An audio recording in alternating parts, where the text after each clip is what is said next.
What's going on, world? It's your boy at Big Game James underscore 36. This is Big Games BS, part of Den Media Group, presented to you by AlphaMaleJacks.com. AlphaMaleJacks.com is the go-to website for all things just human performance related.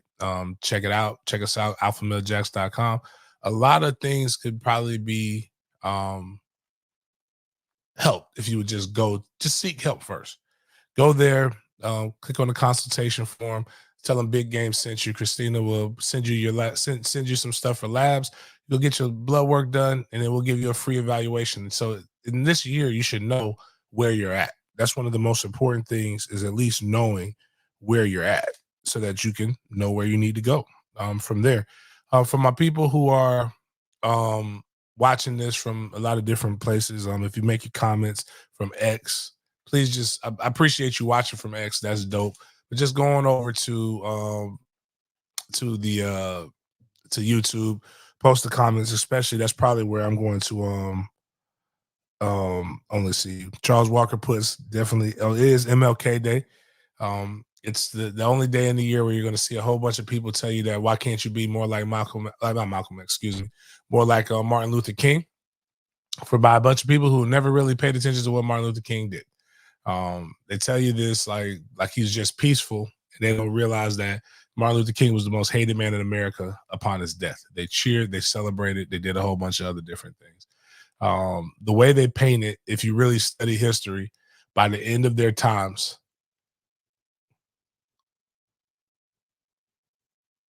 Oh, okay. All right. Good message. All right, Chris. So 2:00. I got you.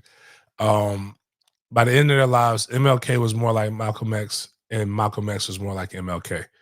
But either way, the way I look at life now, celebrate foolishness. Just celebrate the day. Another day to be out off work for some of us. Your kids are here, and just celebrate. But I will say he's a major part of the reason why we're all able to be greenies or whites or all of that stuff. Yeah, Marcus, Bowles lacrosse. I coach lacrosse at Bowles. For people who don't know, that's funny. Let's just start off with Mike. Can I give is it a safe place to give a rant before the ops and everybody else come in? So, and I don't want to go out of order because we'll talk about a young man that I've known for a few years and that I coach. But I coached football at Mandarin High School. You would never know I coached football at Mandarin High School. You never know based upon the media and the fact that we've got 3 high-profile targets, 1 committed, 2 Mandarin. It's never the story. Like you would think like this would be like when Xavier Lee was coached by I forgot, Thad Busby. It was a major story, like getting Xavier Lee to come to Florida State. Like they don't ever talk about that. But you know what's going to probably end up happening? Like if Drake or somebody goes to Florida, they'll talk about he went in spite of having a coach on the staff that played at Florida State. But yeah, Marcus Will. Oh yeah, Will McCray. That's my guy. He's another 3'6". So Will McCray, Bowles High School, former FSU fullback. Right before I got there. But I I coach lacrosse at Bowles. Today is our first day of official lacrosse practice. Ironically, the predominantly white sport, our first day of practice is MLK Day. So I'll be out there today around 1:00, administering Hell Week, getting after it. I love those guys. I love lacrosse. It's a fun sport. I think a lot of people should. It actually has more parallels to football than track and a lot of other stuff, but it's a more complicated sport. So if you want to get your kids' hand-eye coordination and physicality better, put them in lacrosse at a young age. It will definitely bleed to benefits. But, as always, we start our show. We're not inside of the world's greatest cigar lounge today because it is MLK Day, and I have a house full of munchkins. But they're not very tiny. These motherfuckers are big, and they eat a lot. I'm ready to get them out of my house. I'm not even gonna lie to you. It's been fun. It's been very loud. It's been aggressive. I'm shocked nothing has been broken right now, but they ate 5 pizzas yesterday. I took them. You show these guys. I took these guys to the to get some breakfast. I was just like, well, first they ate Popeyes. They ate over 100. Popeyes is not cheap anymore, by the way. Like, when did this happen? Has this always been the case? Because like Popeyes like hit me over the head for over $100. Then we went to breakfast.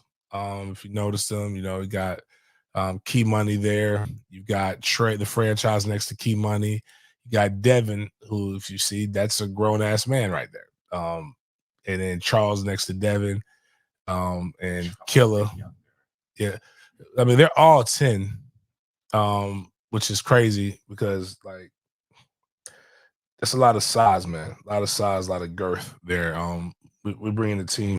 This is going to be some kids. Again, what's going to happen with FSU media, all these kids are going to commit to Florida State and they're never going to mention that. They like my son will be a commit to Florida State and they won't even mention who his dad is. They'll just say Trey. They won't even say his last name the way our media goes. Yeah, Popeyes is wild. And they always fuck up your order somehow. And the chicken that they gave me I was so mad that the breast was so small. But anyways, moving forward, this is why I need you guys to do these things. I need you guys to subscribe to the channel. I need you guys to consider becoming a member to the channel because I've got to feed mutants. And it's difficult feeding these bastards. But we had 655 new subscribers in the month of December. The analytics show us that we are now, Miles, we went from 1% female influence to we are about 5.3% female viewership. Yeah, so shout out to the women who are watching the channel. But we have over 300 new subscribers. Now I think it's 335 to be exact. And we're on the road to 10,000. We got to get to 5,000 first. We get to 5,000, you know what that means. $500 giveaway. If we match what we've done, like if 335 gets me 670 by the end of the month, that means we could be doing a $500 giveaway before Valentine's Day. So, just make sure you watch the show. You know how these things get down. We give the grand prize, then we give the secondary prize of whoever of how many likes we have. So to get that, start putting yourself in the habit. You're watching this right now. Go click the like button so that you can make sure we're pushing this.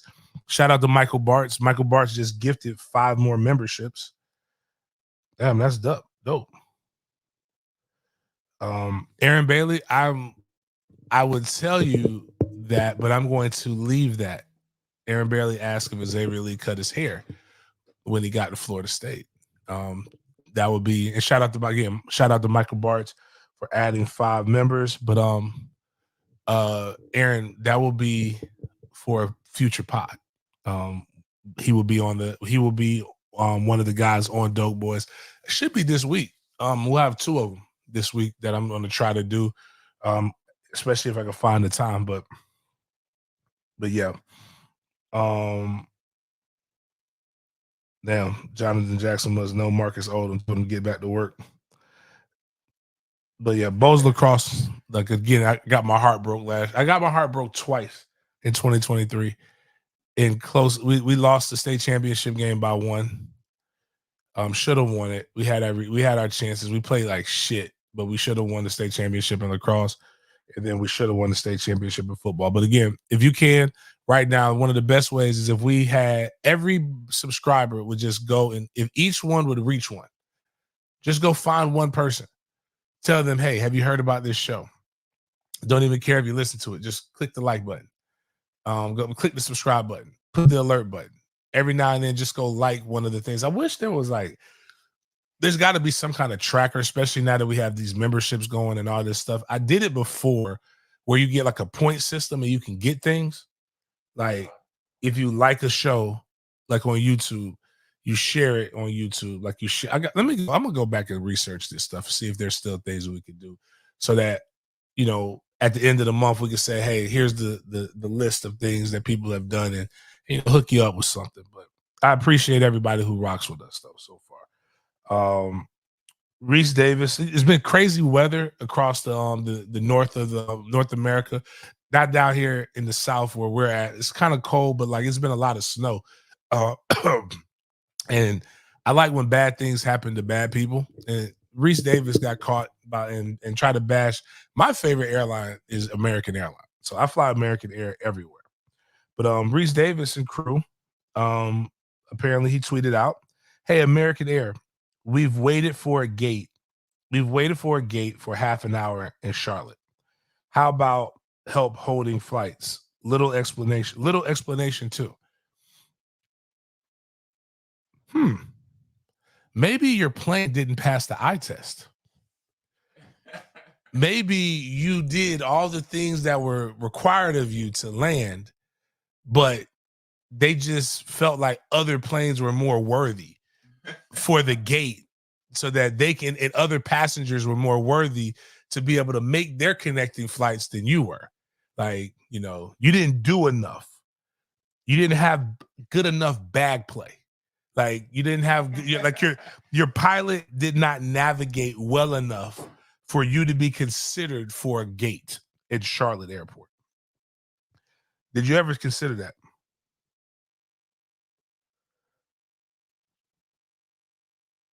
Um Oh, not Eric. We're gonna do the full, baby. We're gonna do the full thing. I'm gonna give you guys 3 more dope boys chop it ups before we make that members only for the long version or and in the cut ups. But we're gonna do a full one. Um like again, like it's just funny when bad things happen to people, and then like the comments were just absolutely phenomenal. Everybody did their part. 1.3 million views, 225 quote tweets, 42 bookmarks. It was amazing. Everybody definitely hit him with the eye test. Vegas had another passenger favorite, so while you paid for your seat, you aren't favored. Sorry.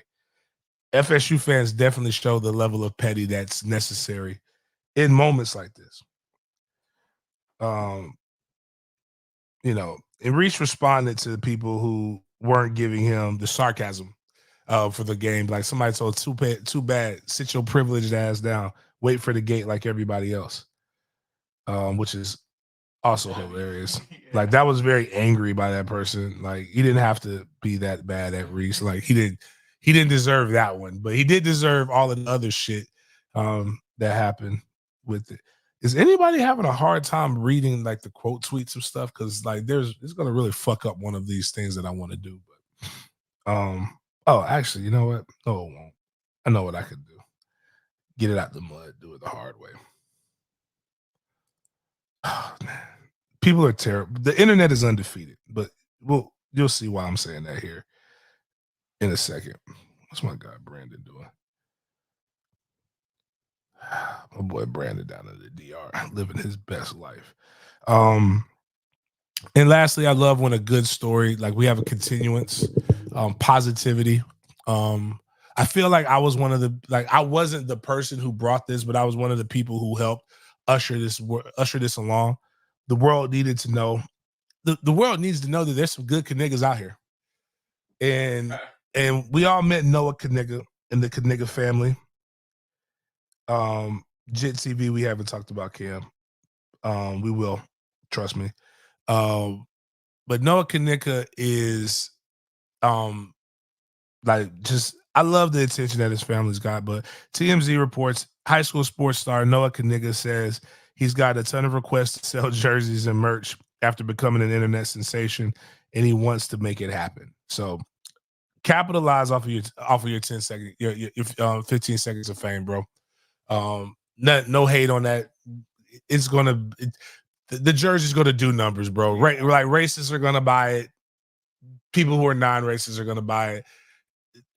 Capitalism is going to work, and I love when capitalism works. So shout out to you, my Kanika. And then Desmond Howard was on the Pivot podcast, and he just dropped this really good bar that I think we need more of this in today's society. Like we're soft, and it's not the kids' fault; it's the male's fault, and the coach's fault. It's the parents' fault. Hormone levels are off. We need more coaching like this. He also in the Pivot podcast, he talks about how the iconic Heisman pose happened. It was an accident.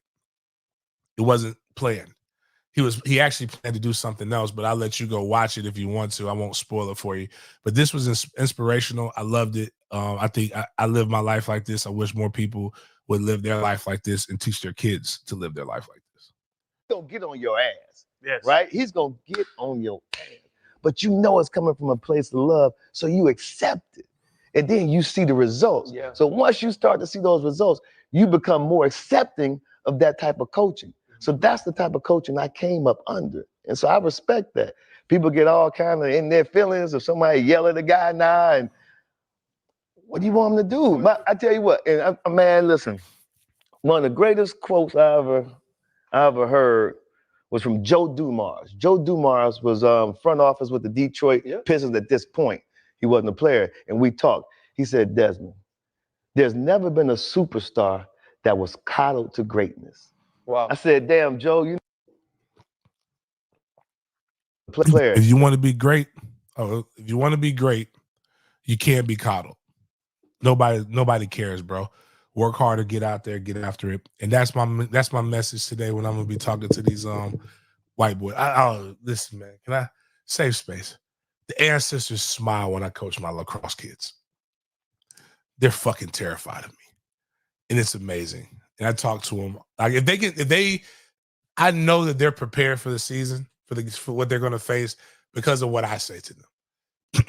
It's like we getting after it. Like we get after it, and I'm just talking to these white boys the way that I know that my great granddaddy would have loved to have been able to do. He probably cringed at first, but the fact that I've been doing this for a while, they're straight now. We go to FAMU Coaching Search. FAMU, shout out to Allison Posey. Love Allison. Allison's one of those, like, if you go follow her at ALISONPOSEY 14. She is the sports I think she's a sports director. No, well, she's a reporter and anchor. Yeah, she was a sports director.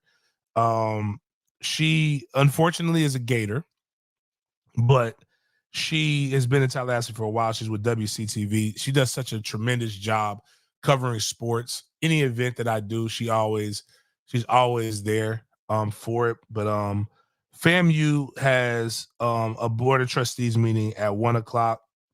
Where what's going to probably end up happening is they're going to announce who their next coach is, more than likely.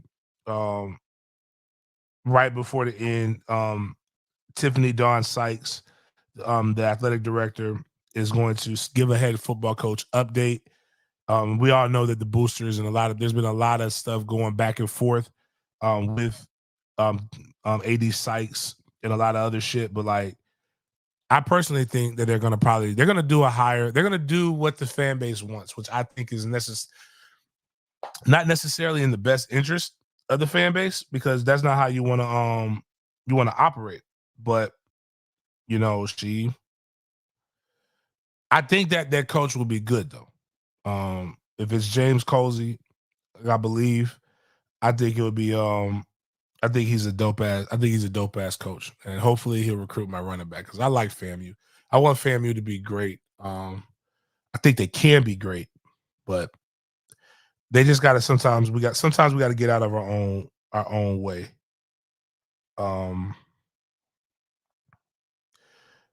Yeah, just shout out to Jennifer Dorsey. What up? Good seeing you here. I did see we just put in the he's a 4-star on one service, and I guess it's cool because we're going into Florida State shit right now. He's a 4-star with one service, and he's a 3-star with another one. It was 50-50 between us and Ole Miss from Orlando Jones High School, Trevor Jackson. 6'2.5", 185. I maybe adding depth to our room. He's a 4-star in the 247 composite. He's probably a pretty good athlete. Don't really know much about the kid. I just saw that dropped in one of my group chats. Miles, go look up Trevor Jackson. We'll talk about him a little bit more. Maybe we could see if there's some film on him or something. Like a huddle. I'm not even gonna lie to you. Don't know much about him. I'm trying to remember if Orlando Jones, Orange and Green School. That's the school that's right around the corner from I believe that's the school that's right around the corner from That's it, Trevor Jones or Trevor Jackson. Okay. Orlando Jones is the school that's right around the corner from the stadium. He's a 3-star 247. He's a 4-star with the composite. He had offers from Pittsburgh, Ole Miss, Akron, App State, Arkansas State. This might just Andrew Ivan says he's a green quarterback prospect that has the tools to start and win games at the Power 5 level, but one that also lacks valuable game reps, impressed at Elite 11 finals, making a number of advanced throws alongside established blue chip talent. However, decided to switch schools right before his senior season and wasn't named the clear-cut starter coming out of camp. Seems to be his best when he's attacking the intermediate parts of the field, as he can rip a tight spiral and accurately hit his marks. Athletic and elusive enough to extend plays and get out of trouble, but needs to improve as decision maker and learn how to limit turnovers. Has dealt with some unexpected setbacks over the years, but could be worth a long-term investment for someone as good as the good tends to be really good. Likely will need plenty of time before he's ready to go on Saturdays, and is the type of signal caller that is only going to benefit from running the scout team early in his collegiate career. You know what? That's a very good point. I never really thought about that. Like, I'm assuming he transferred to Jones as a junior. He had 1,500 yards with 16 touchdowns, 7 interceptions, 306 yards passing. He was had a 7-2 record at Winter Garden. They won their district, so they play in the big classification. They play in 4M. That's the same classification as Mandarin. So that would have been the group that we would have. So they would have had to play, but they would have been on the Orlando side. So we played Sanford, Lake Mary, and those. So I mean, a depth piece. I like how Andrew talked about having somebody to run your scout team. That's dope. So now, what you know about Kristen Ledlow? Kristen Ledlow's my homie, man. I love Kristen, man. Kristen's dad was my chiropractor, like Robert Ledlow, like real good family. She was a dope ass athlete. So, but yeah. So anyway, so that's what we just got that news with Florida State. Now we're going to our other Florida State news. So you guys got that breakdown from me, about somebody that I didn't know. So exquisite. Shout out to him. He pulled up. Rob Deloach says just vibe. Big Game James says, if I panic, you panic. Honestly, neither one of them has led us astray. Just listen and stop being hard-headed. And that's just the truth. I mean, guys, so the world, if you haven't checked it out, I do have a hour show where I talked about seeing Mike on Friday. Now all of a sudden, everybody's also an expert on our NIL sanctions and our recruiting sanctions, because he stopped by Mandarin High School. Everybody was like, well, I thought you couldn't see anybody until the 12th. And I'm like, it was the 12th. Friday was the 12th. Don't know what you guys are talking about. But I talk about all of the different things with that. And Mike signed his contract. Mike signed a contract for an average of $10 million a year. He can afford lunch. And Mike did some pimp shit, guys. I'm not going to go too far in detail because you can go watch the other thing and you'll hear what I say. And it's very detailed about the experience and all of that stuff there. But like, Mike went in that bitch and just like really just said, like, Mike told Jamie straight up, I would never ask you to do anything that I'm not willing to do myself, as you can clearly see. Now, everybody knew that Mike was rumored to go to Alabama. And it was so fucking cold. It was cold as shit. I thought Jamie was gonna commit, like flip, like not even to decommit, and like I thought Jamie was just fucking flipping right there. Like, not a lot of coaches can say that. Like he said, I'm looking you dead in the eyes and saying, nah. Told him nah. And there's been a lot of trolling and a lot of going back and forth, and some fan bases are like, Mike, well, why would we want Mike? We didn't want Mike. And why would he turn down Alabama? Why would he do this? And it just shows that a lot of you guys really never paid attention to college football before social media era. And while extremely impressive what Nick Saban was able to do, Nick Saban was a great job. Like Alabama isn't. Alabama, so just go. So people don't. So you're not thinking it's just me. And one thing I've never been is a hater. So we can go over the list of Alabama Crimson Tide coaches. It's on Wikipedia if you would like.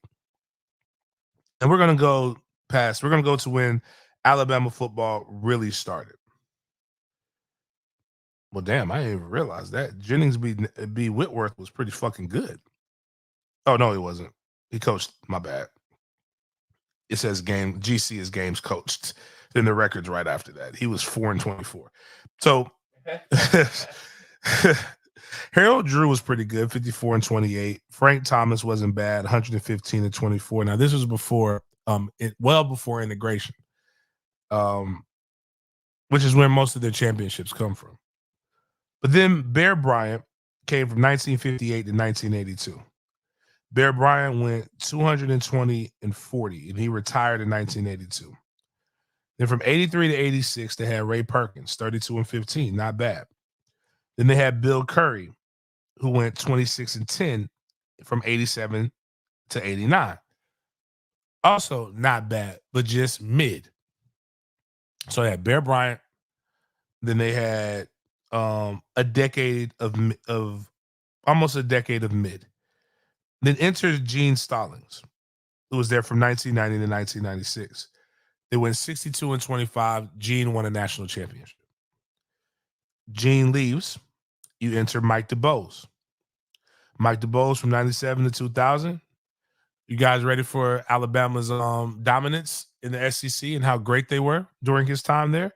They were 24-23. Then they bring TCU's Dennis Franchione from 2001 to 2002. He was 17-8. Then they brought in Mike Price. Mike Price was fired very quick because he decided to go get some adult chicken wings in Pensacola. Then they brought in Mike Shula, dad's famous coach, winning the only Super Bowl with the Dolphins. From 2003 to 2006, he went 10-23. That was his record. The shout out to Joe Kynes, who was my linebacker coach at Florida State in 2002, and he went 0-1. And then Nick Saban came. And your dominance that Alabama had is because of Nick Saban. Also, Nick Saban was the third choice that year. Nick Saban turned them down twice that year. Wow. Nick Saban only came because Alabama was desperate. And he said, in order for me to take this job, I need you to open up the checkbook, leave me the fuck alone, and have an open mind. And then success happened. But they're not giving this to somebody else. They gave that to Nick. Even though Kalen DeBoer was I believe their third choice. I won't even hate. The first choice was Dan Lanning. The second choice was Mike Norville. And then Kalen was, in fact, the third choice. Mike Norville, people were like, how close we were to losing him, James. Well, you can't take a job if you don't interview. And you can't interview if you're not interested. And some of this is stuff that I'm actually being told by the guy because I talked to him about 20 minutes after he signed his deal.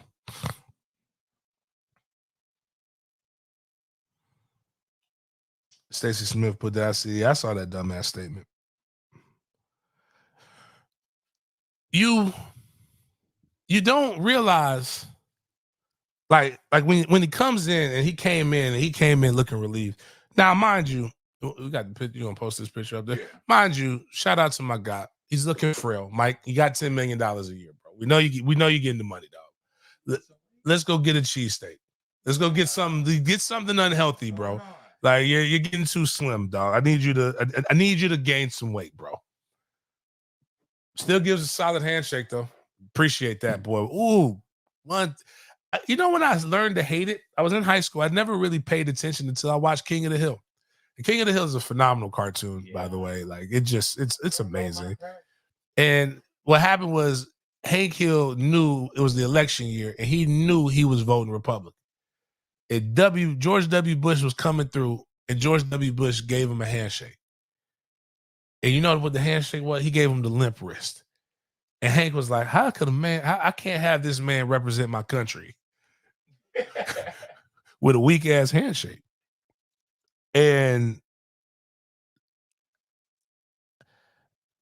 wait a minute, well, Jennifer, we got these women active here. Jennifer Dorsey said, come to my life, Miss Dorsey. Are you trying to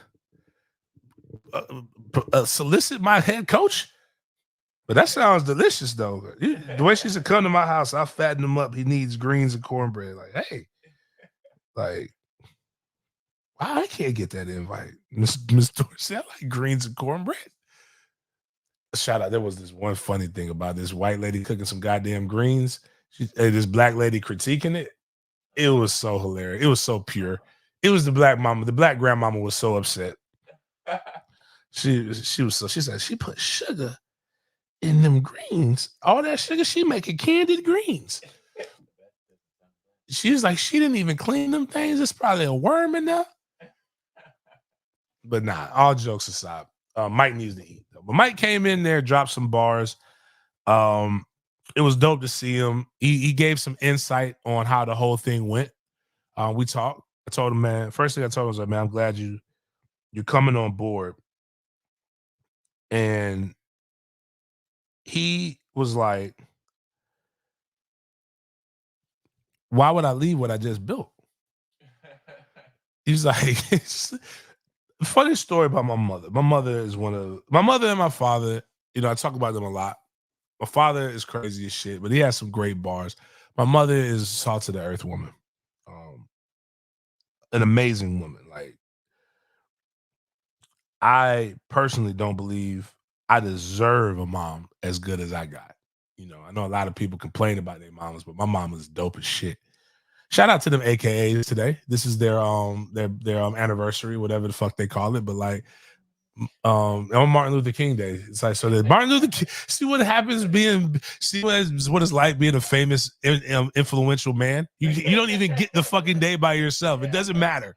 It doesn't fucking matter. The women will always matter more than you. But it is the AKA's day. But my mom said, shit, Boz, you just made me fucking forget what my mom said, dog, where I was going with that. Damn, that's fucked up. Demetrius Shaw, why do y'all people keep trying to make me fucking work? I don't want to work. Like it's like the white lady that said, like, I forgot her name. She's like, what is your dream job? Darling, I do not dream of work. Darling, I do not dream of labor.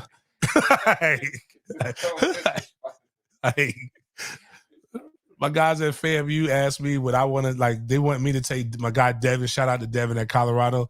Like, would you take Devin's job? I said, bro, I don't think y'all can afford. I said, I know y'all can't afford me. Like, I joke about Florida State not being able to afford me. Florida State could probably afford me.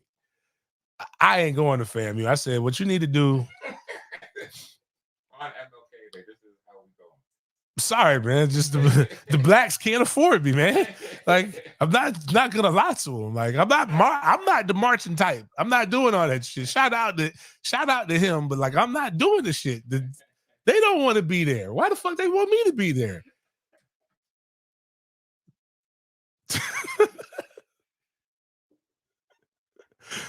But it's just shit. But first, people keep asking me to come work. I said they can't afford me, man. Just give me the hookup. Like don't disrespect me with the salary because like I tell them, like it's not. I don't want to be mad at you because you lowballed me. Yeah, like just actually they could probably pay me in Conway at FAMU. But I was talking about Florida. I was talking about Florida State at this point.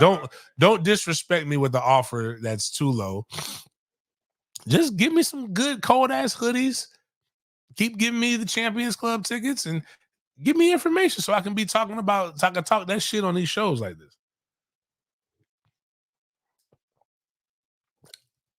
And I don't want to coach. I don't want to coach high school.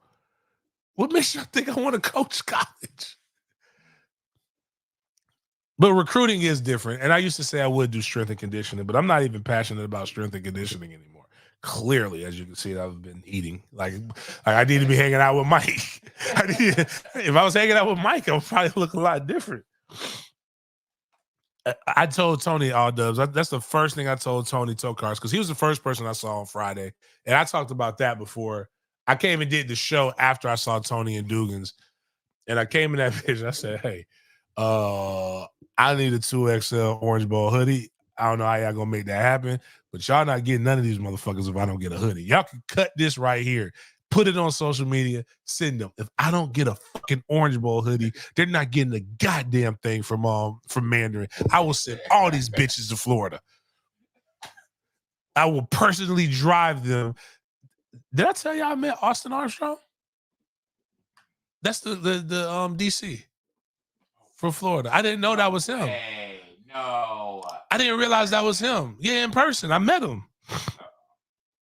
They said, and this is from Toby, and I'm going to get Toby on record because I don't think I'll be that bad.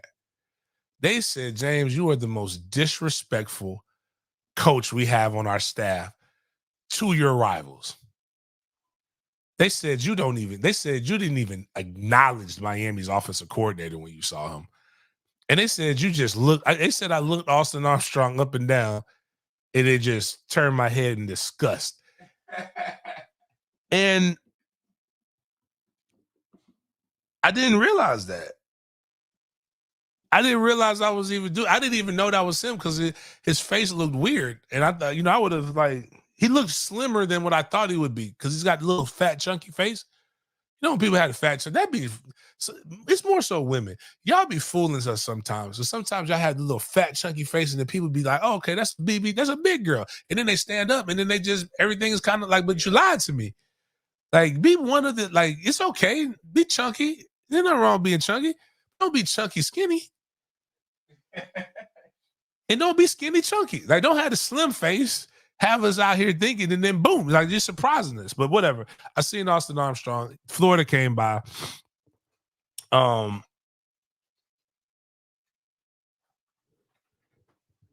that's what I was talking about. My mama AKA. That's right. My mother's AKA. That's what I was getting to my mom. Mom's them AKAs that I grew up with were something else, man.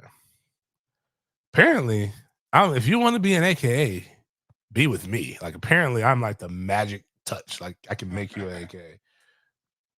Find out my daughter's mother's an AKA now. It's gonna make conference interesting. But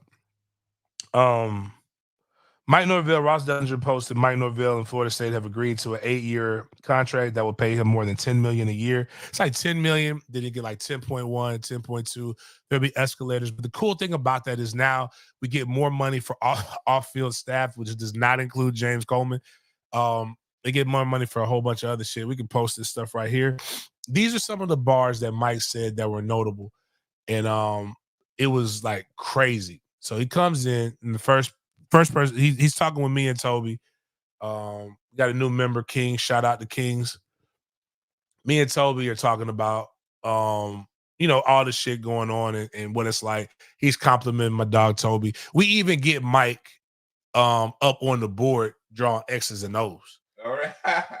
Like, it was crazy. And then he even brought, so I didn't break this down. So again, guys, here is critical information that None of these they don't like them motherfuckers. Like, I could talk ball with these guys because I know ball. We're gonna go over there as a staff. I'm gonna actually go sit in the offensive meetings this time because I'm like liking this shit. These cats is cool to me. I like these guys. I tell them all the time, I'm so glad. I talked to Odell on Friday. I said, Odell, I'm so glad you're winning. He's like, James, oh man, this is James.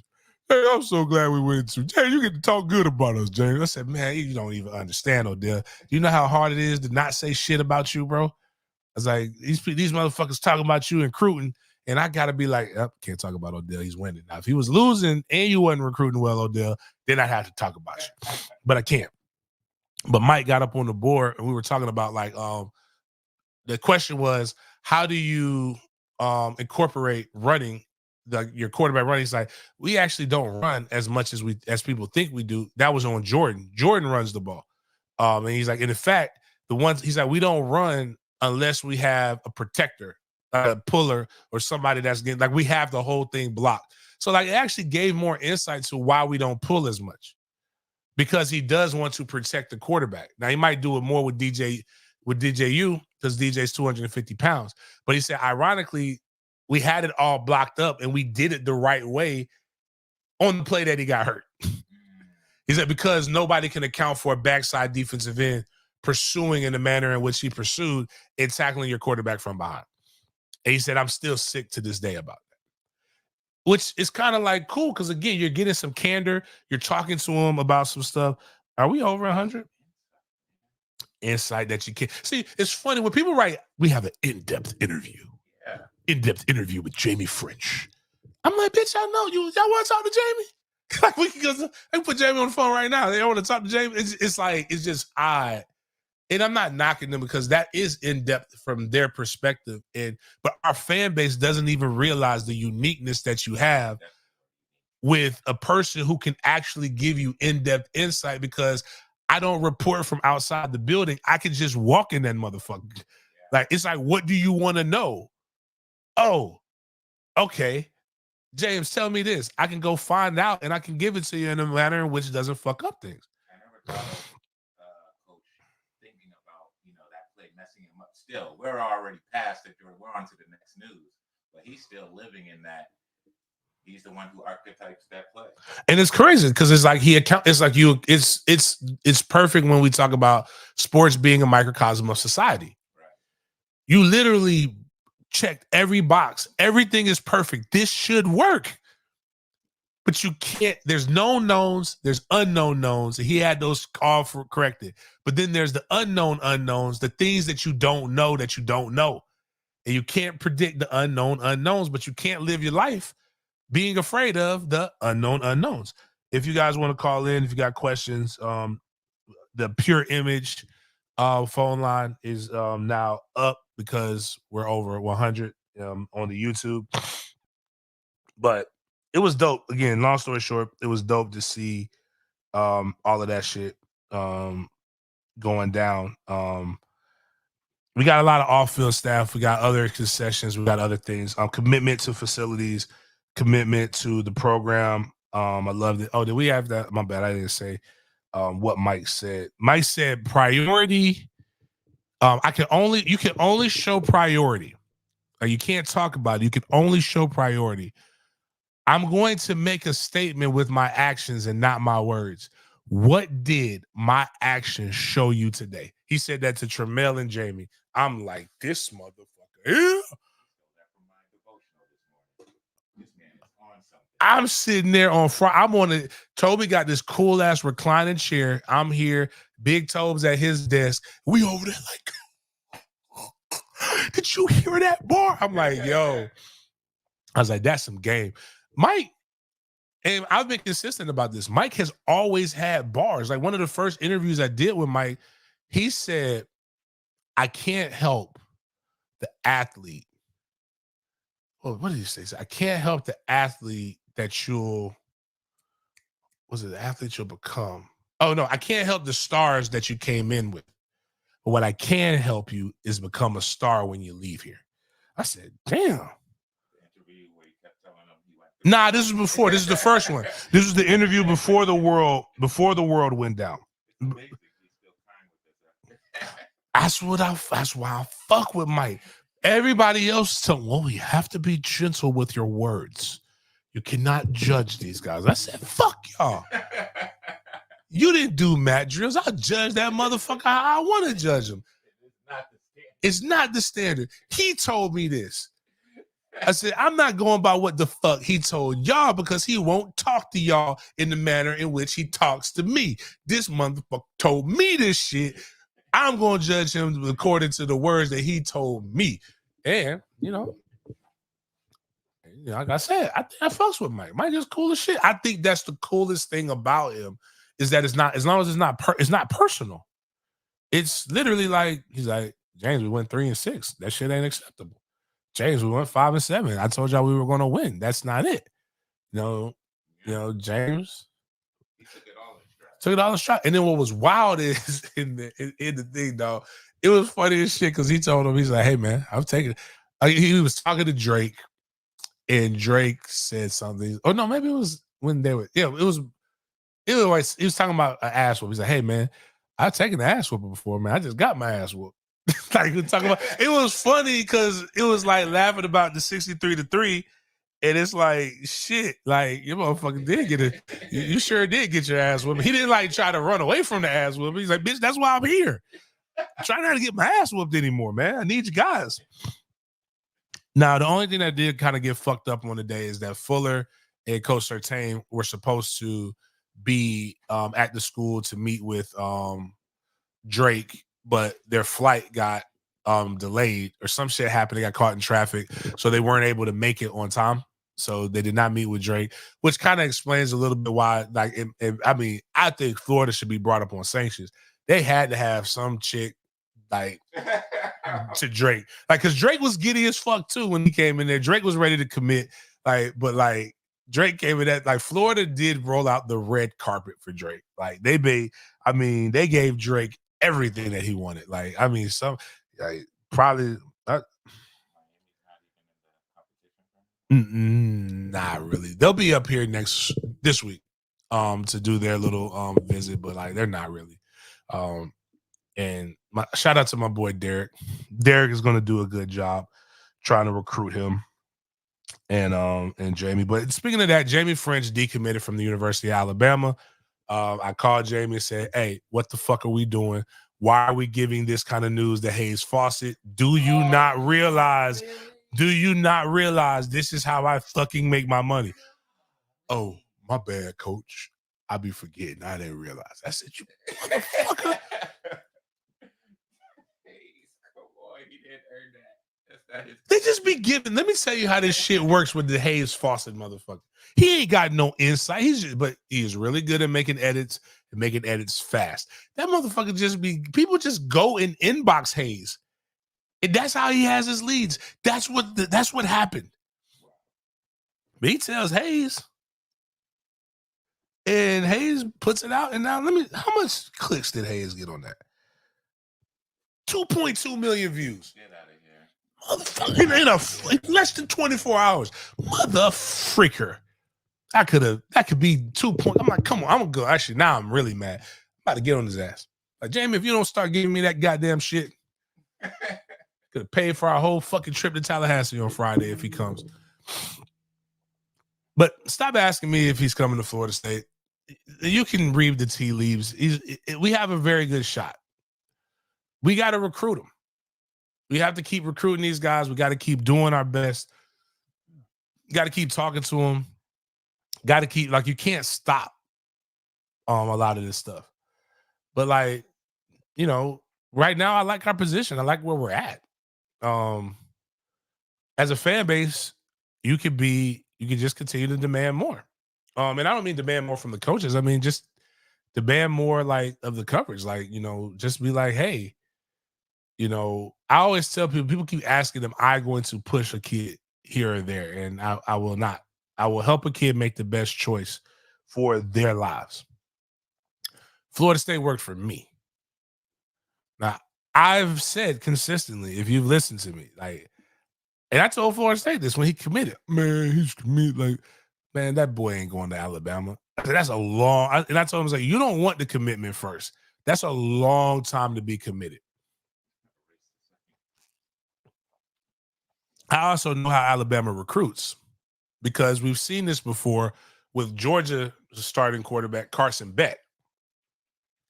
And I saw this because Carson not only trained with Denny Thompson, one of my really, really good friends, he was coached by Toby Bullock, who's the current head coach at Mandarin. Toby told me that Carson was going to decommit from Alabama when we were doing our white people shit. That year we were in Disney World. We were stuck on It's a Small World. I don't know why they put both me and Toby in the fucking front. Wow. There's nothing small about that world. That is the biggest world yeah. I've ever seen. I mean, it was a lot of girth on that boat. It was me, Toby, Mario, because my boy Mario, he goes up and down. Mario used to work for No Limit and used to coach with us. Like Mario's like 350 to 250. Like it just depends on which year you catch him. But like we were big in there. And he was just like, yeah, Carson's not really feeling it. They're not really like showing the love like they were showing before and whatnot, and blah, blah, blah. And then they almost got Carson to reclass. And again, it's funny how common things are now that weren't common back, like that I remember. Like, so reclassifying, you see that all the time now. But like they literally, Georgia almost had Carson. He committed in like the spring or whatever, and he was going to take extra classes to enroll in Georgia and be there by fall camp because Georgia was supposed to have like like they weren't going to have as many quarterbacks. So they were scared that they were going to need to bring him. But that's when they actually, for a lot of people who pick on people with the transfer portal, that's when they brought the guy who had the brain surgery. They brought in Stetson Bennett, and there was another guy that they had in that was wild. So a lot of stuff, like, again, it's just backstories that a lot of people don't know, but you can get a lot of these backstories by just by listening to stuff. And I don't know what to tell y'all about a lot of that shit. But Jamie, we have an opportunity. Keep making, and then shit, not just Jamie, make sure we stand on Trammell. I think Trammell is the one who gets disrespected the most in all of this. Like, Trammell didn't just win 4M State Player of the Year and was a finalist for Mr. Florida as a junior. Like, but next year should be fun to have those two. I just really wish my running back was going to be here. And shout out to something else. Another reason why I need you guys to subscribe and consider becoming members. I have to take my offensive line. We had a bet. And trust me, it's a really hard thing to get, right? I said we got to have I said we get 2,000 yards rushing on the season. I'll tell you guys, they were like, I'll tell you guys got to eat. Where y'all want to go? Roof Chris. I like, shit. Oh my God. 2,000 yards though? All right, man. That's a bet. Like, that's hard. The whole team. Like, no. Starting offensive line. Starting offensive line and my running backs. I'm like, 2,000 yards, we get that. Did not realize that my running back would get 1,800 of those yards, my starting running back, and then the other running back would get 1,000 yards. We didn't have 2,000 yards rushing. We had 3,300 yards rushing, total yards rushing as a team. So I got to take 6 people to fucking Ruth Chris. And, well, 7 including me. And Toby's coming, so that's 8, I guess. That's going to cost a stack, ain't it? Yeah, that's going to cost a lot. Nah, we getting fucking family side. We getting all this. I'm going to treat. Oh, that's going to be funny. It's like $20,000 in sides. Do the sides cure cancer? Yes, we had to get all the sides. But that was fun. But going down one more thing. So shout out to Florida State. So we got Ferguson. We basically are picking up Alabama. We'll potentially have a linebacker commit. That'll be here in the next couple of days, so people can stop bitching about that. We got DJU. We got Toko Loco, the defensive end from Oregon State. I've been joking, calling them. It's like Sion Lolo, whatever. I've been calling them Sierra Leone, which apparently is a country in South Africa. I mean, Africa, not South Africa, but country in Africa. Yeah. We got Durage. We got Benson from Alabama. We got the running back from Alabama, Royale. We got Ferguson from Bama. We have Earl Little from Bama. We have a lot of guys that have been committed. We will probably do another commitment episode where we're just talking about this, and also some episodes where we break down the stuff. But one of the things, and this is how it's going to segue into it, we got DJ Ukulele. We were ready to get Cam Ward, who Cam Ward just committed to the University of Miami. They got who they wanted. One of the things that I saw people and the youth fans are like bragging about is like, they're like, oh, inaccurate, this, that, and the other. Cam Ward, and shout out to him, was 25 touchdowns, 7 interceptions. DJU was 21 touchdowns. This is just passing yards. But he was 21 touchdowns, 7 interceptions. The difference is that Cam has, like, remember the Burger King commercials? I want to enjoy this Whopper, but I have these small hands. Yeah. You can look at him. He's just like he can grip the ball a little bit, but like he has a problem fumbling the ball and with ball security. So it doesn't help. Whereas DJU, while he threw 7 interceptions, you know how many fumbles DJU had this year? 0. Giving him the highest grade for fumbles amongst Division I quarterbacks. And for comparison, Caleb Williams, who will probably be one of the top quarterbacks drafted, potentially first overall pick, was the absolute worst. Cam Ward, no hate for me, a really good pickup for Miami, way better than Puffin stuff or Reese's Buttersworth or whatever that dude was, because he wasn't going to be it. But I honestly, truly don't think it's that much of it gives you another year to develop Ja'Curry Brown, who y'all have completely forgot isn't actually good fucking football, decent football player. All jokes aside, we won't ever know if he's good if y'all don't ever try to develop him or play him. Like, y'all treat him like he's ass. But right now, Miami is in this situation where every offseason, it's the greatest offseason ever. It's whatever. But people who know me know I hate fumbles. You know, go ahead and show this right here. Fumbles have been embedded in my head to be one of the worst things that you could do because of my position coach, Billy Sexton. Billy told people, and me, if you don't believe it, sometimes I think y'all think, this is why I love doing the Dope Boys things. I think people think I be lying about these stories, man. Me and Lorenzo like literally talked about this, and Lorenzo shared what happened after he fumbled the ball against Miami, which is crazy because the next play he got, I posted on social media, was him. The next run was him scoring a 72-yard touchdown against North Carolina State. That's how much he cherished the ball after that.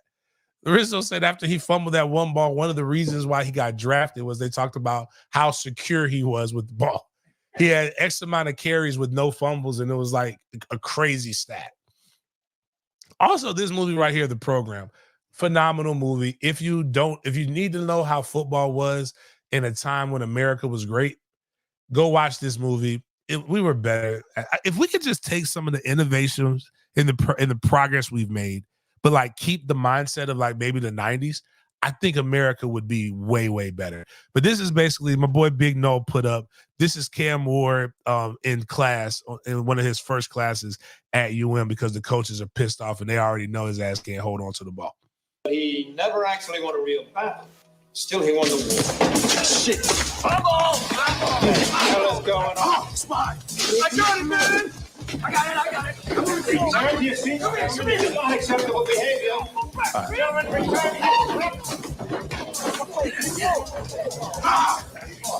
Give it here. Got it, punk. Get your butt on my face.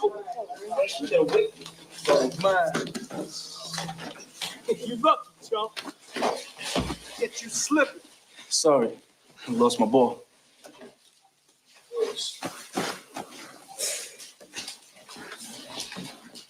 So that's he was one of the best running backs in the nation, but he had a fumbling problem.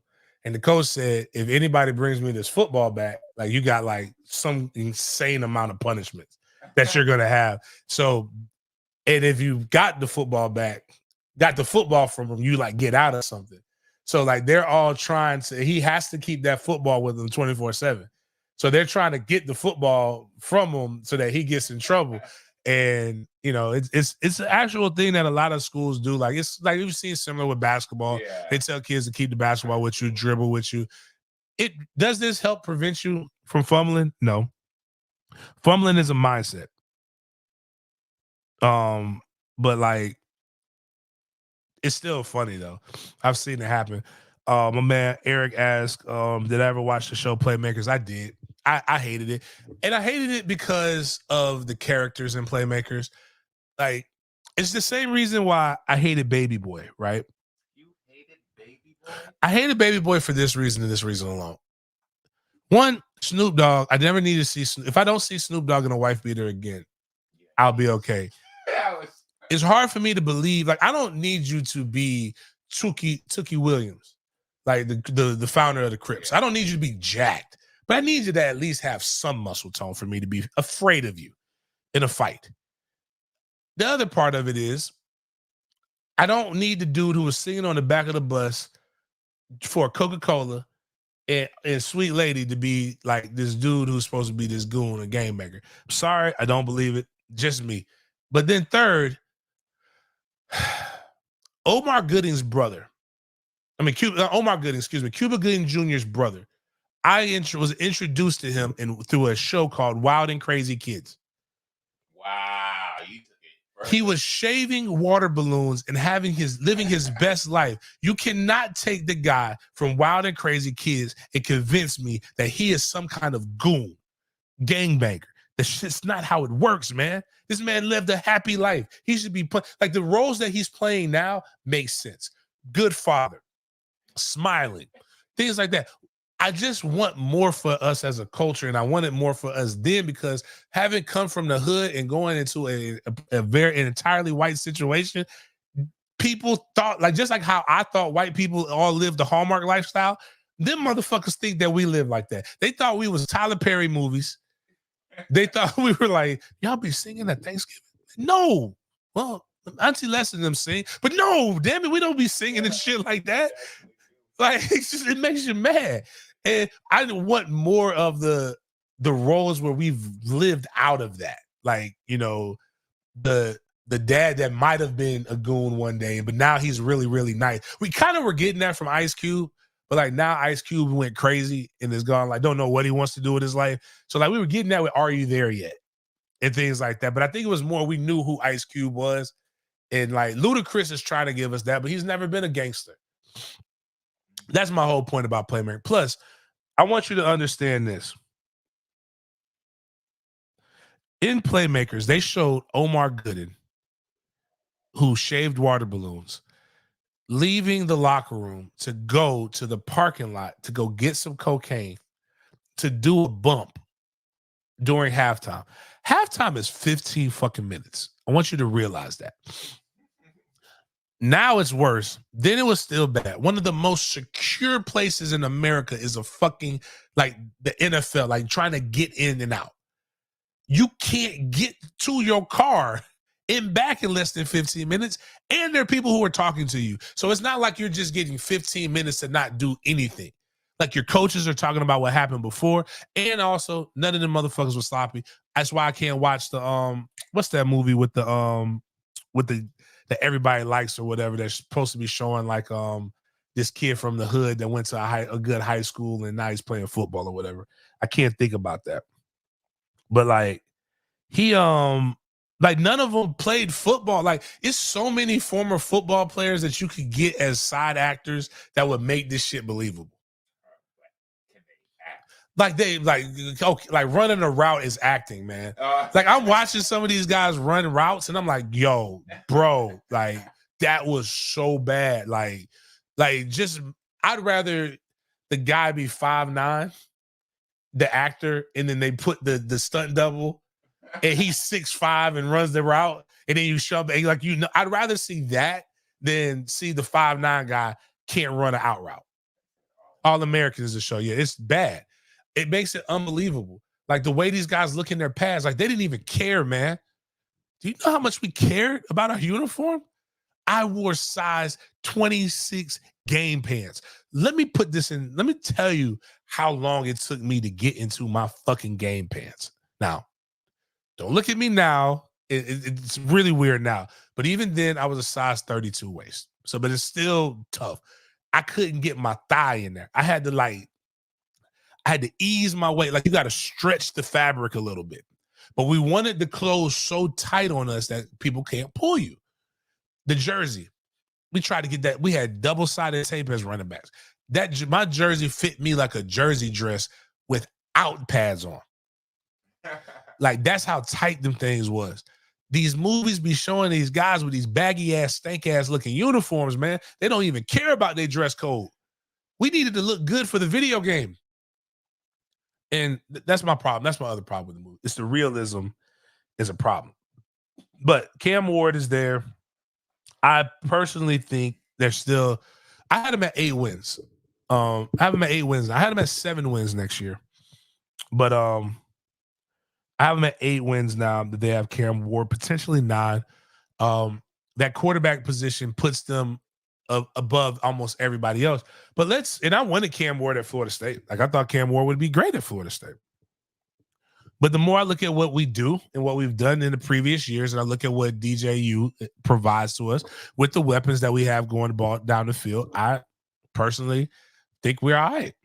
I think Miami will be much improved, but as my boy Grimes put up there, Miami fans doing everything but betting. Everything except for my guy Luke.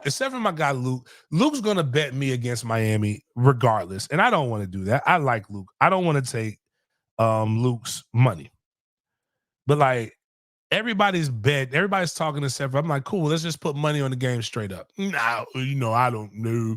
I got to see the way the games are played and the way my checking and my savings is set up. I don't really want. I got to put my money in my savings from my check-ins and to take 3 days. Shut that shit up, man. You don't really believe it. Line that shit up. All that years of talking. That's the difference between our fan base and what makes our fan base better than them is that all that fucking talking don't do nothing. Now, Cam Ward. If you go put where is it? Look at the Aaron Cabrera one, Miles. They're trying to tell us that Cam Ward, who said he was declaring for the NFL draft. Yeah, that one. Who said he's declaring for the NFL draft. They're now telling us, the college transfer portal, but quarterback Cam Ward said the draft feedback he received suggested he'd be a day 2. Round 2 or 3 pick if he went pro. At the end of the day, I think I'm a day one quarterback.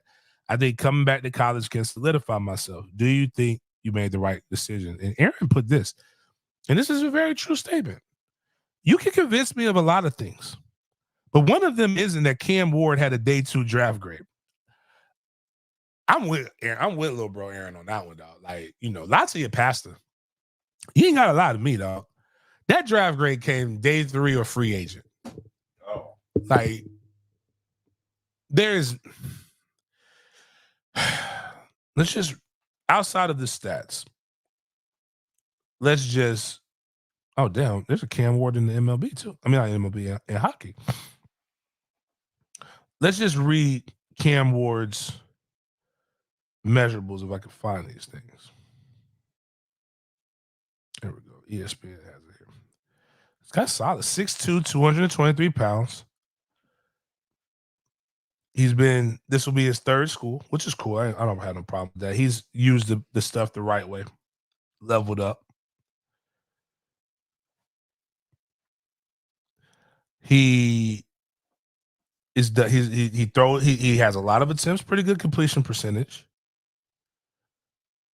But there's nothing he doesn't have a cannon of an arm. He doesn't run 4.4. He's not the top height. There's nothing about, he doesn't have the wins. So he's not like Anthony Richardson. So like Anthony Richardson, everybody used to say, and I get it. I was hearing everybody drool over AR, and I was just like, I didn't get it either, but I was listening to them. But Ant had the speed, the size, the arm strength that somebody believed that if they brought him in, that would make him what he was. All the measurables. And this is no knock on Cam Ward. I think a day 2 draft grade is really solid on him. But nobody's giving a quarterback, 8 touchdowns is impressive. Coming out back for 144 yards. It's just nothing about that. Oh wow, we got Thank you, James, for supporting my people in lacrosse. Happy Martin Luther King Day. Go Knowles from a white girl with a Beyonce booty. Love your show. Wow. Wasn't that the downfall king right there? Man. Beyonce got more hips than ass though, but that's still. I'm not even gonna lie to you, dog. Like I'm curious. I'm curious. Can we go back? I'm curious though, because like check this right here.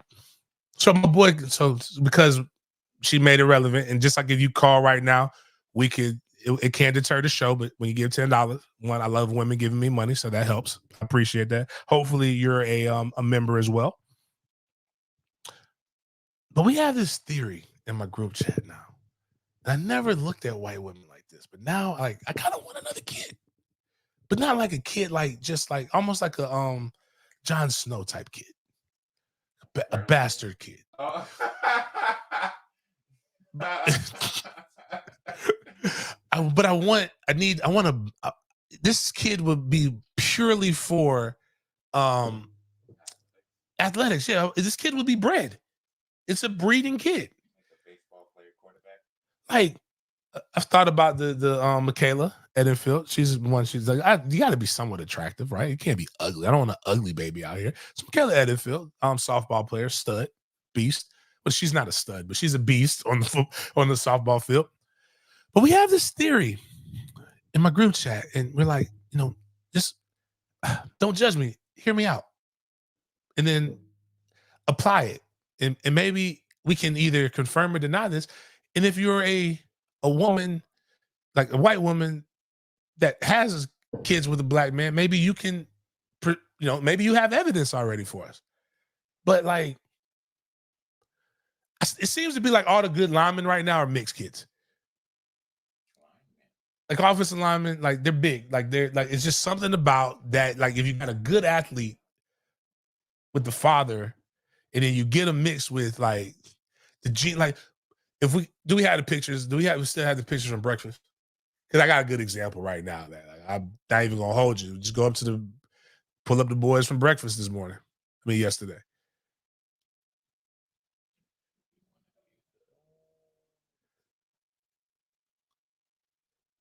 Yeah, that's the reason. It's got to be one of these, right? Okay. There we go. All right, so put this up here. It's not picking on the kid. I love the kid. I like the kid. Kid's dope. I was sitting here, I was pondering if our hypothesis was right.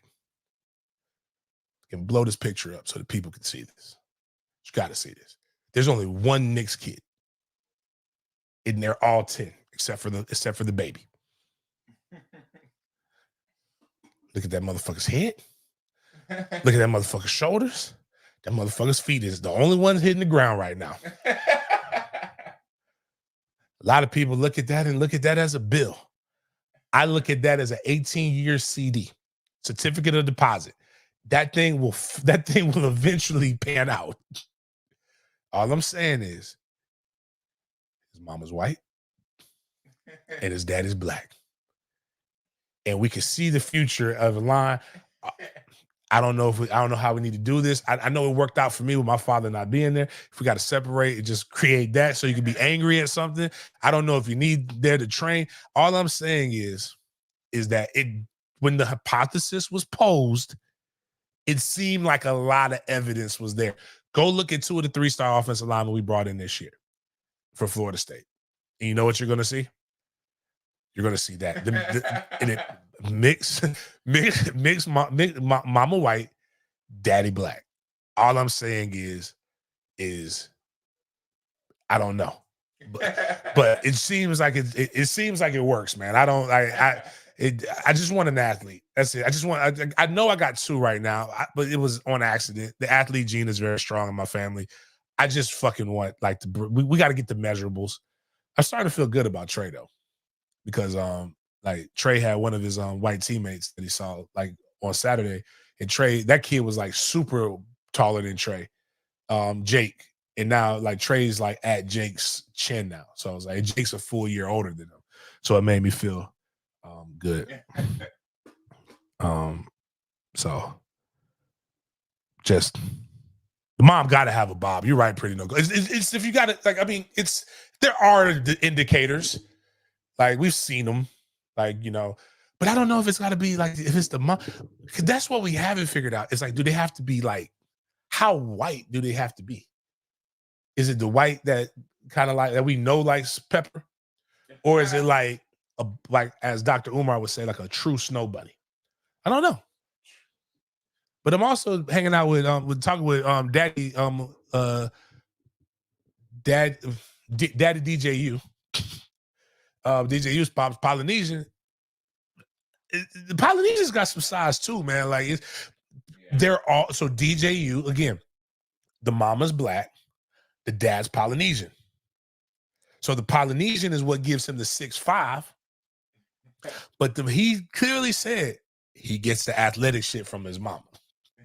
And then we had another dude come in that was Polynesian, said the same thing.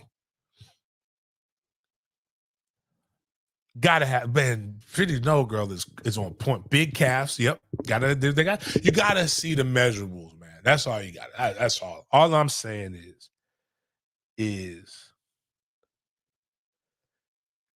Wayne Johnson. Like, I'm not saying like this. I'm looking at this for the end goal, Wayne. Hypothetically. I turned out okay. It's a little things crazy about me, but like my dad never saw me play a game. And as I was telling somebody the story about it, there's a lot of people got hurt because of that. Because of my anger issues with my father not being there. But it worked out for me. But a lot of kids in CTE got CTE and put in the infirmary, but shit works. But anyways, going back to Miami, I think it's a really, really good pickup by the University of Miami. Anything outside of that would be pure hatred. But let's not over embellish something that we don't have to embellish, right?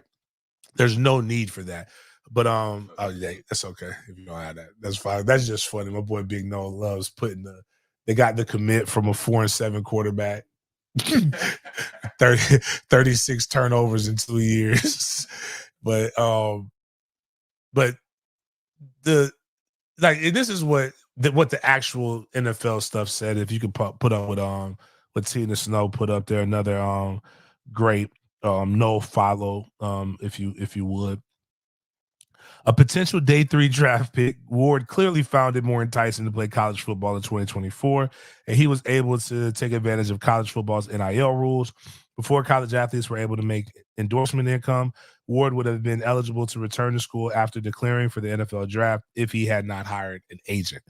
I think it's more, now that makes more sense. Like, he tried to leave, he was draftable, but he wasn't going to be able to make the money that he thought he was going to make because he'd probably be a day 3 pick, which in turn had a, and this is just the truth. And so there's a lot of comparisons, a lot of trolling going on. Washington State beat Oregon State 38-35. So head to head, he has the victory over DJU. Washington State, however, went 5-7, missed a bowl game. Oregon State went 8-5. They were 5-1 at home. A lot of good things going on with those two programs. But again, I think both programs got better than where they were currently at with the quarterback room. I still don't think Miami's beating Florida State, but I do think that a healthy Miami is going to be a lot better next year than what people anticipate. But if you go, there's another scene that's, again, I think MLK Day should be black movie. That's it. Black movie, like a black movie day. Like AMC and like USA should just show all the hood classics. But my boy Big Noel, again, expert troller. He put like basically Roger Goodell picked up the phone and personally called Cam Ward, and this is what he told him about his draft grade. You listen to me. I want you to get your ass up today, go out and look for a job. The word today is job. J-O-B. You hear me? Yeah. Go look for a job today. I'm like kidding. Told him stop worrying about the NFL. Go get. Really, his first tweet was Cam Ward's draft grade came back and said UPS. I said shit. Told that motherfucker to go get a CDL. It's time to work, man. Some of the shit is fucked up, man. Oh man. It's but it is better than Reese's peanut butter puff. Should be. Internet is hilarious, man. I love it. But we'll see. As always, the games have to be played. More college football news here. Check this out though. With what we know, hypothetical over unders. Somebody posted this, and Florida State 10.5 wins. I take FSU 10.5 wins. Like, I'd have to see a little bit more. Let me see a spring game, or spring practice. I don't really give a fuck about the game. As I've always said, even though I want you guys to come to spring game, the spring game tailgate, it's college football news. Spring game tailgate links should be up here. We want everybody to come to it. Even though that's kindergarten graduation, Easter plays, like ain't nobody, like you ain't gonna glean no information from the fucking spring game. Like all the stuff, all the battles and jobs are fought and won in practice. The Miami at 8.5 wins, like those two aren't out of the realm of possibilities. Going back and let me see what Miami Hurricanes schedule, the football schedule. I don't know why nobody wants to see no goddamn basketball. So can Miami win? Yeah, I mean they got Florida A&M, Ball State, South Florida, Wake Forest. So that's 6 out the gate. Syracuse, they play Virginia Tech at home. They should beat Virginia Tech.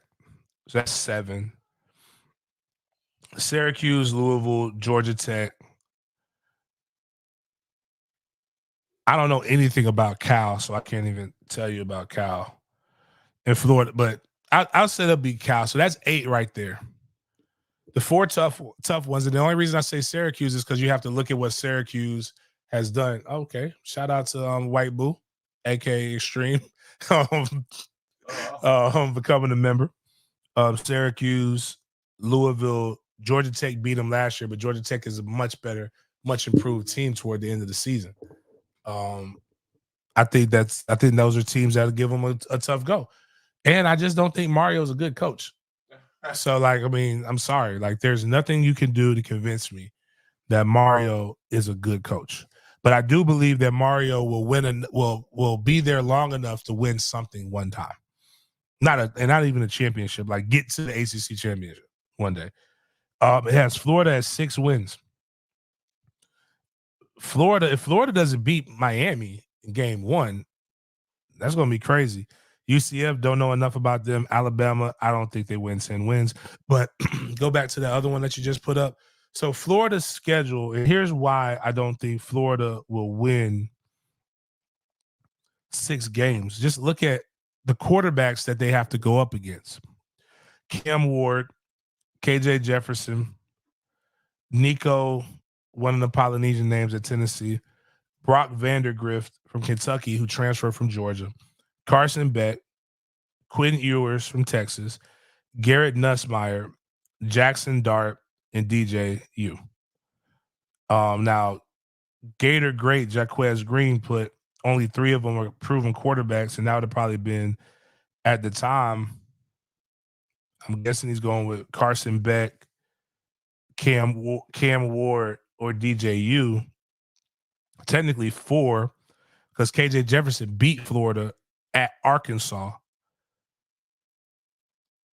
And Florida's lost a lot in the transfer portal, so it's going to be quite interesting to see that. But that's like a lot of athleticism at quarterback. But then outside of Garrett, Nussmeier, and Ewers, who want to be able to throw that bitch, they got a tough road to hoe. I don't see them getting 6. I don't see them getting 7 if you were taking that over. And I could see them finishing 5 and 7.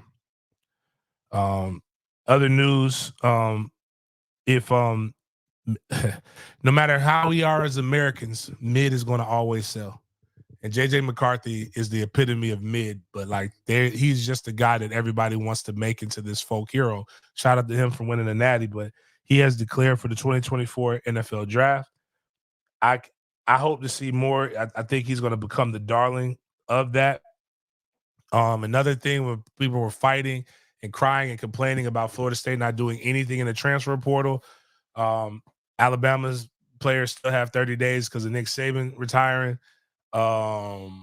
Washington players have 30 days to hit the portal because of Kalen Dober going to Alabama. And now Arizona players have 30 days to hit the portal because of Jed Fish going up to Washington. And that's still not including the fact that we probably will see Harbaugh take an NFL job this year, which will give a 30-day window to Michigan players to be able to hit the portal. So it's a lot of shit and a lot of moving pieces that I don't believe have even begun to hit the fan quite yet.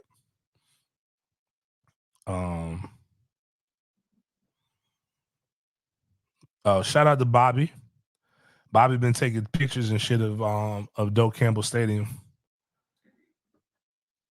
He been hanging out. Bobby, where'd you go eat? What did you eat in Tallahassee, man? Just let me know. Hopefully you got something good, man. Hopefully you went over to the went over there off Perry Street. It ain't that much over the hood. He went to go see Man Conway. If I can get you guys to go push that like button, we'll go to a little NFL talk. Not a lot of NFL talk because I done had y'all on here for a little bit. How many likes we got? Only 81 likes right now.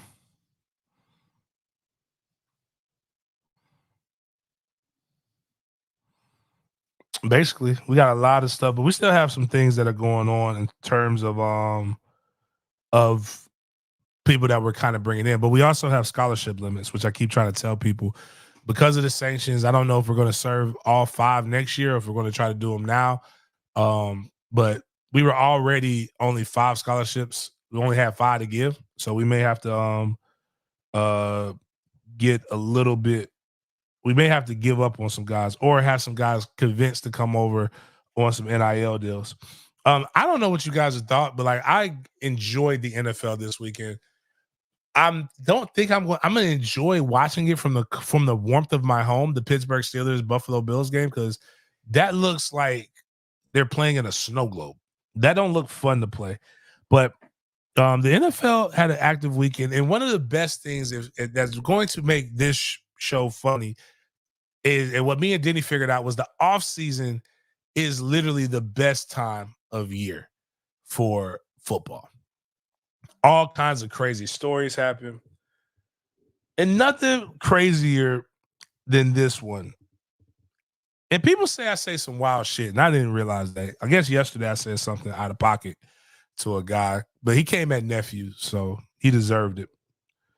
I won't repeat it on here, but Bobby, you need to go to Olean's. You definitely need to go to Olean's.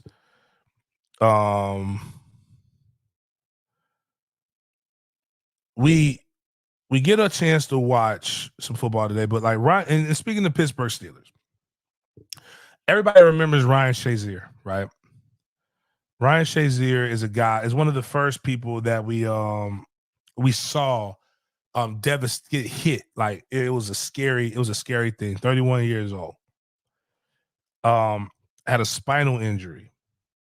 Had to get carted off the field December 4th, 2017. Damn, I didn't even realize this. This is really fucked up. Had his girlfriend with him then. His girlfriend at the time. And I don't want to say it's fucked up because I don't know all the details. But Michelle Rodriguez was his girlfriend. I don't even know if we can find it. If we could look up the injury, maybe we could show it.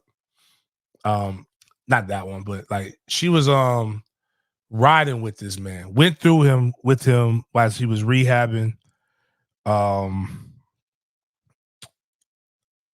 They rolled with him too with Pittsburgh, man. That was really the cool thing that Pittsburgh did. They honored his contract, got him a job too with the Steelers.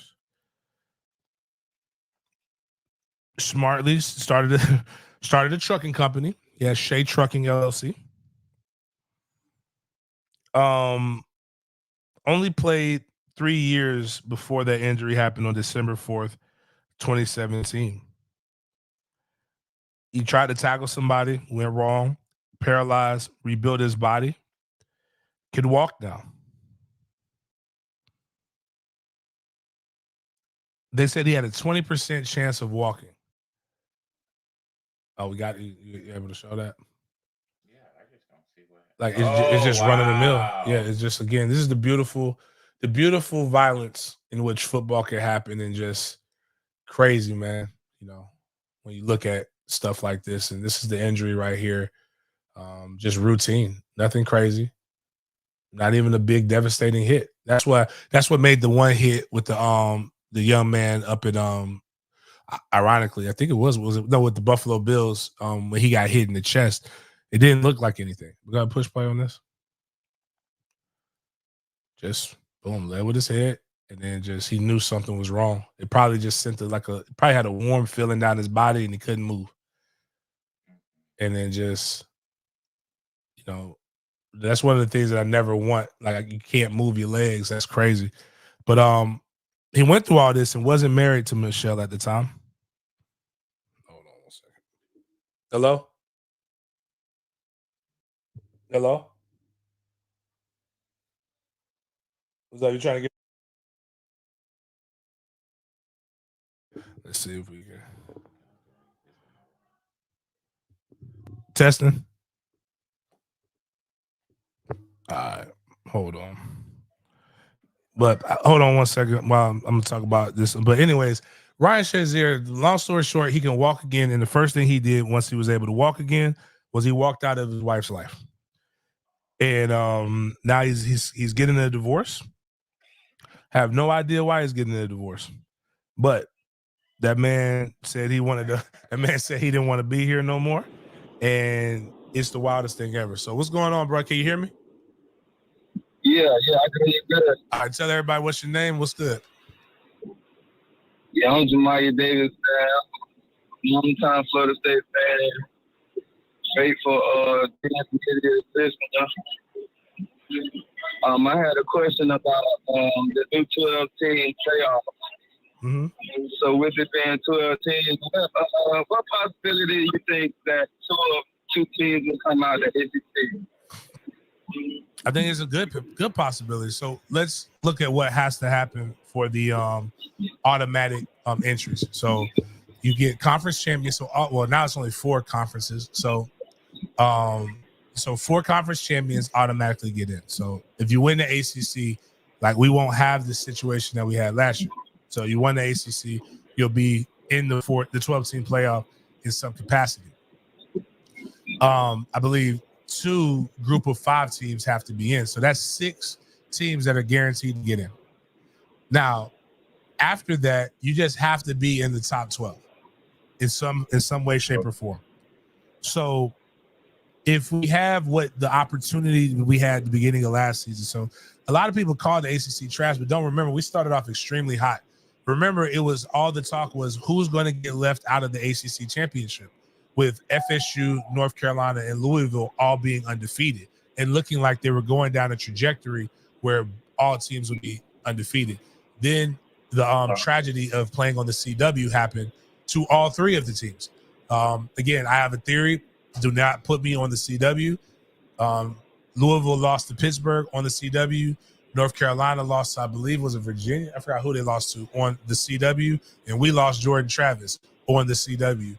But if you have an 11-1 team playing, a 12-0 team playing an 11-1 team, and let's say either aspect of that happens, neither one of them will drop far enough to be outside of the top 10 if they're doing what they're supposed to do. So I think there is a chance, but it just also depends on what happens in the rest of the time. You just can't have 3 losses.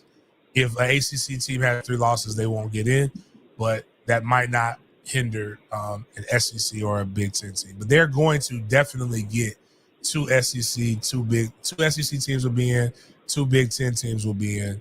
So that right there will get you to, 4, take away 1 with another another 5. So that's 8 teams right there. So they're gonna it's gonna be difficult. But like this year, it would have been mostly Big Ten and SEC squads. So okay, that sounds dope. Hey, man, I'm with you with the Fuller D, man. I'm all about the Fuller D. The Fuller D. That's what we need. So with that being said, what do you think we keep up the production this year as far as with Fuller and his D? Well, one, sometimes before you hit them with the Fuller D, everybody's not ready for that. You got to hit them with a little Tunga. And we got some Tungas in there now that can go in there, get them prepared. That defensive end from Oregon State, he's not Samoan. He is Tongan, which is Polynesian. They're like brothers. That's what I learned. From Twitter, you can learn things.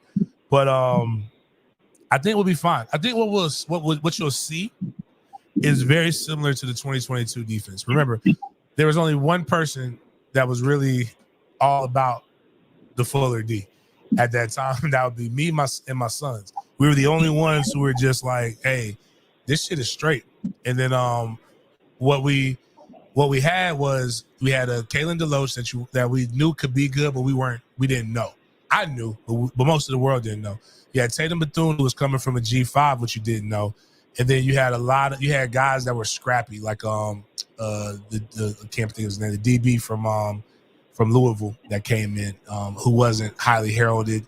Greedy Vance, and you just had a lot of stuff that people weren't really just too sure on, and we had no idea. We knew Jared Verse could be good, but we didn't think he would be Jermaine Johnson good. And he was fine. He ended up going well, and we played better, and we had a top 15 defense. Ironically, people felt better about our defense last year when our defense in 2022 statistically was better than our defense in 2023. Now, 2024, where we're weak at, and now going into 2023, everybody bitched about one position, right? Everybody was like, we don't have any safeties. We need safeties. Why aren't we in the transfer portal getting safeties? We need safety. We need safety. We need safety. We need safety. For our secondary to give up, I believe, 4? Fuck the bowl game for a second. For our defense to give up 4 passing touchdowns going into the bowl game. I'm pretty sure our safety was fine. Our safeties were fine. So when I look at people complaining about the linebacker position, I just remind people, remember, we have a tendency to find something to bitch about when we don't necessarily need to bitch about it. But not saying you, but I think our defense will be fine. Look at what we just brought in. This is what our starters look like. You have you've got Marvin Jones Jr. potentially. You got Farmer. You got Jackson. You got Patrick Payton. That's a pretty solid front 4. Then behind that, you got we can put Cryer and DJ Lundy, or you can put Nicholson. I believe it would be Nicholson and DJ Lundy. Right now, your front 6 is pretty good. Where we are deeper than any other position is in the secondary when it comes to your cornerbacks and even at safety. Hell, even if we don't bring in another linebacker, look at how many 200-pound safeties we have. There are situations where we can go put in and create packages to bring in an extra safety that could be a thumper. We've done that before. We've actually had situations where we had 3 safeties on the field back in 2022. We had Jamie Robinson, Akeem Dennis, Shaheem Brown. That's the way to solve the situations that people think. You have to be innovative. I'm going to brag on Miami for a second because I hinted at it in the space, but I did not talk about this. This is not information that I'm thinking. This is information that I know and as I was told. Miami had a lot of injuries happen at defensive end on their line in general. Completely fucked them going into the bye week before they played Clemson. And I was wondering why it was so difficult for us to move the ball on them when it shouldn't have been as difficult. But they switched from a 4 down to a 3 down, a 3-3 stack with four down principles because they had a lot of linebackers. They looked at where they were deep at and where they had talent to be able to compensate for where they were weak at. And what happened was they had this. So they didn't show anybody until Clemson. So Clemson goes in without having a fucking clue about what's going down. Then they come up against us. We were just more talented. I think we were expecting to have a 4 down front, and we did not expect to have a 3 down. And when you've practiced a 4 down all week, it's tough to shift. But then they play Louisville, and that's what the fuck Louisville does. Like Louisville was just like, oh, this is what the fuck y'all want to do, bitch? We practice against this shit every day. So like, it's a situation where good defensive coordinators adjust their defense to the talent or the personnel in which they have. Us as fans, we don't know that a lot of times because we're not in the rooms. And again, it's cool to be able to shout, but I can promise you this: they may listen, but I could go tell Fuller right now, go recruit some linebackers. You know, he's gonna probably be like, he'll smile and say, "You're right, I need to get on Shannon." And when they close that door, they're gonna say, "Man, fuck that big head ass fullback." He not, you feel me? So, but we'll be fine. I think the defense will be good, and it'll be one of the. It's just a very unproven group of guys, but that's the beautiful thing about football. It's always going to be that. So Yeah, appreciate you calling in. I was just calling in, man. I'm in the middle of this parade. We're going to post a pageant. We got our winners through the Martin Luther King parade. So I just had to give you a shout out. And I appreciate you. Everybody, y'all hit that like button. All your friends, your cousins, they do the same thing too. Appreciate you, brother. Yeah, man. So, but Bobby, you came in late, Bobby. We already talked about Cam, bro. I appreciate you again for that donation, Miss Miss Extreme, my pilgrim princess.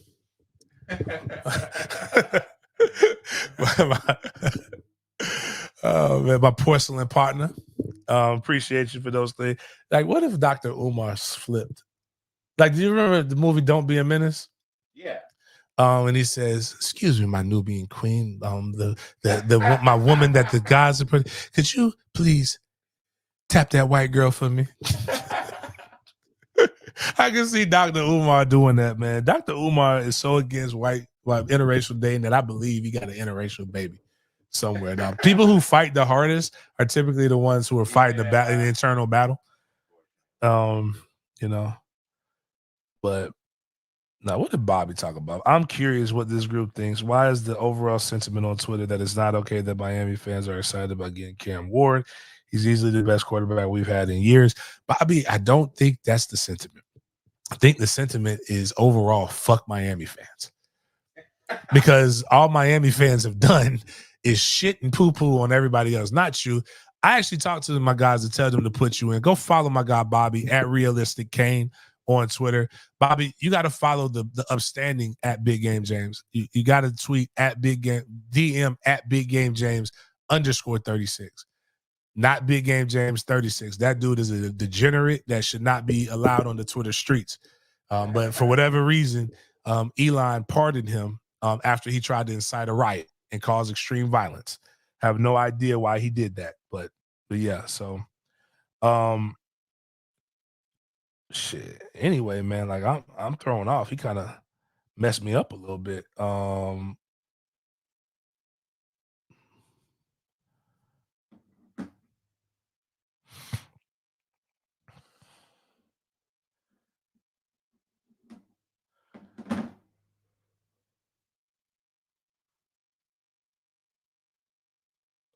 Shit. What were we about to say?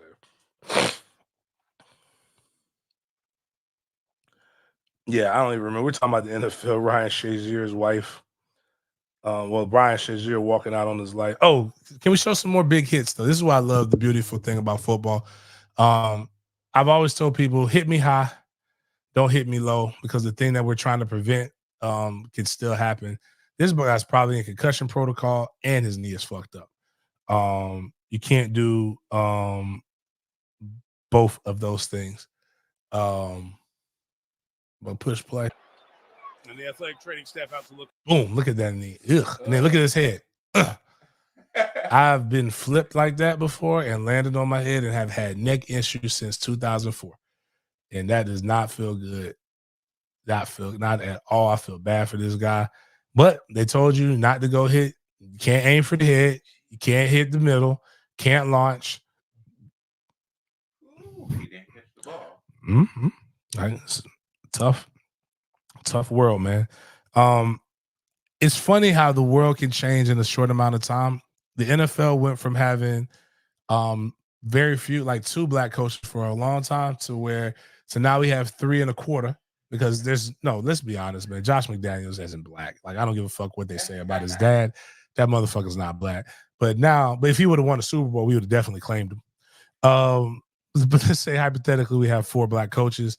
So we're now the Boston, New England hired a black coach. Yeah, that surprised the heck out of me. Real black coach too, like black, everything black. But a former player. Yeah, and then now Antonio Pierce is rumored to be hired by the Las Vegas Raiders. So we went from having very little representation to a lot of representation, and I think it's all because, again, it's one of the things that you're held to a standard. Like, if you look at how successful D'Amico Ryans was in year 1, Antonio Pierce actually did a very, very good job.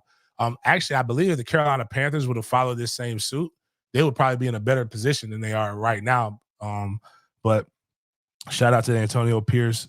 Nothing but good things I've heard about him. And the NFL draft is going to be wild. Caleb Wood, like, some of these mock drafts are crazy. They've got Keon Coleman coming to the Jaguars in this mock draft. And Jared Verse, I forgot where he's going. I was trying to let me go look at the 33rd team. That's what it was. Yeah, I'm gonna be honest with you. They don't probably have any knowledge. They're probably just using a draft simulator, and it just and they can make and that's really where it comes down to. If you can make a cool graphic, you are all of a sudden in the game. Like, if I can learn how to just spend my time doing that shit, I would feel so much better.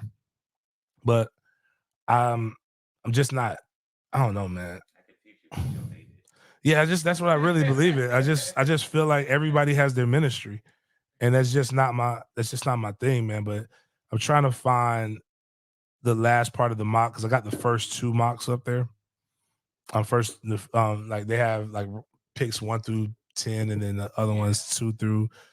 But the first one has Caleb Williams. I guess going to the Bears. Caleb Williams is like, I don't want to go there. If y'all could guarantee me that y'all would trade the pick, then I'm good. Which I don't think they should get rid of Justin Fields. I think they should continue to get Justin Fields the help in which he needs. Jaden Daniels going to Washington is going to be wild.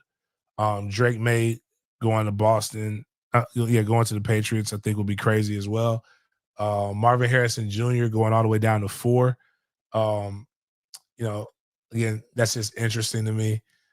Brock Bowers, I don't think anybody's drafting it. If we haven't learned from a guy who we all thought was going to be a generational tight end with the Falcons, like, to still draft a tight end that high, like, you're crazy. It just hasn't worked. Malik Neighbors to New York would be cool. Joe Alt, I don't really know. Nate Wiggins at corner, I think that's a hell of a pick. That's bringing him back home because he's actually from the Atlanta area. Went to Westlake High School.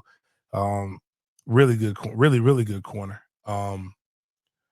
Then after that, those Washington receivers, even though I don't think they've all fared very well, not my call. Damn, I can't believe I can't find this damn thing. They tweet their ass off on this page. Trying to think who's on here that I really just like. JJ McCarthy, 12 to the Broncos. When you just talk about people, why it's dangerous to have GMs that played or owners or people like trying to find yourself in JJ McCarthy is like the wildest shit ever. Like, he is not a good football player, man. He was just in a situation like they didn't win. In fact, I'd argue this. All right, Miles, I'm gonna send you this through the email. That goes to. I'd argue this.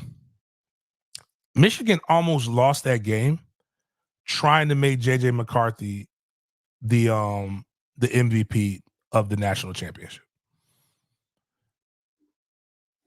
Ironically, the mixed kid kind of going against our little theory here was the one who was told that damn rock.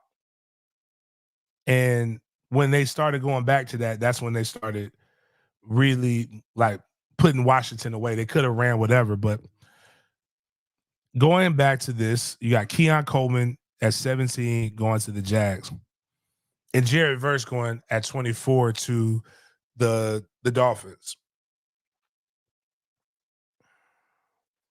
Amarius Mims, big reason why. Bobby's.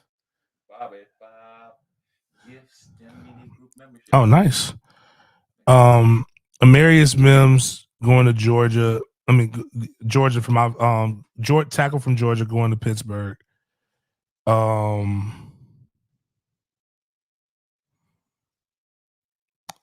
Shoot, a lot of guys on here that I like personally. If I would flip, actually for the better of their careers, I think the flip would be better if you took Jared Verse at defensive end at 17 and Keon Coleman went to Miami at 24. Ooh, think how dangerous that Miami offense would be with Jalen Waddle, Tyreek Hill. Those guys are burners, and Keon just being able to be your first down guy. Yeah, like that's crazy right there. I mean, him being in Jacksonville wouldn't be that bad either. I mean, you got Calvin Ridley, who you're bringing back. You're bringing back damn, I can't think of our other wide receiver's name who got hurt and couldn't make the playoffs. I mean, wouldn't but you've got two good wide receivers. I just don't think Keon gives you what you need. The Jags have other holes that they need to fill. I'd feel better but I tell you what though, we'd have a house full of Colton. They'd probably immediately sell 6 jerseys. So I can promise you that.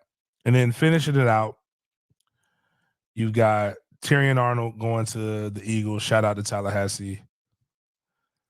And not a lot of other people that I really care about, but that's two no's going in this draft. In that thing.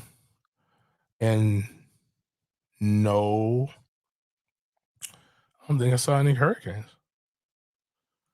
So they had 2 guys potentially leave for no reason. That's crazy. Yeah, couldn't happen to a better squad. But NFL is fun. Off season is going to be fun.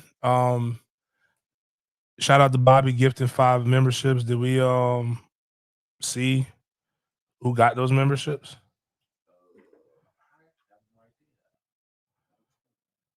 Oh yeah, so Kenitria Smalls, Marcus Odom, Jit TV, Gator Hater, Dorian Moore. Bobby wants Keon to the Dolphins. I like Bobby. Bobby's a real a real fan of football. But on that note, man, appreciate all 171 of y'all chopping it up with me on this Monday show. Make sure have a good holiday. Enjoy time with your family. Don't work too hard. Don't do nothing too wild or crazy. Check us out on Wednesday. I probably should have another Dope Boys. I think Dope Boys tomorrow, and then I'm trying to set up one for Thursday. We're gonna get these things up because I think I want to be by February. That be a member live show, but I mean it's gonna. And then we'll do inside drills too. Inside drills will be basically the same thing. It just won't be with former no's. Will be with celebrities and celebrities I know, as well as players from other teams. So like when I get to the combine, I'm gonna try to. I'll probably do that more on the combine, but I'm gonna try to give a Reggie Wayne for Bobby, Big Leon, seriously, some of the Canes that I know, some of the Gators that I know, and then kind of go from there. But other than that, man, appreciate you guys for chopping it up with me. We'll see you guys next time.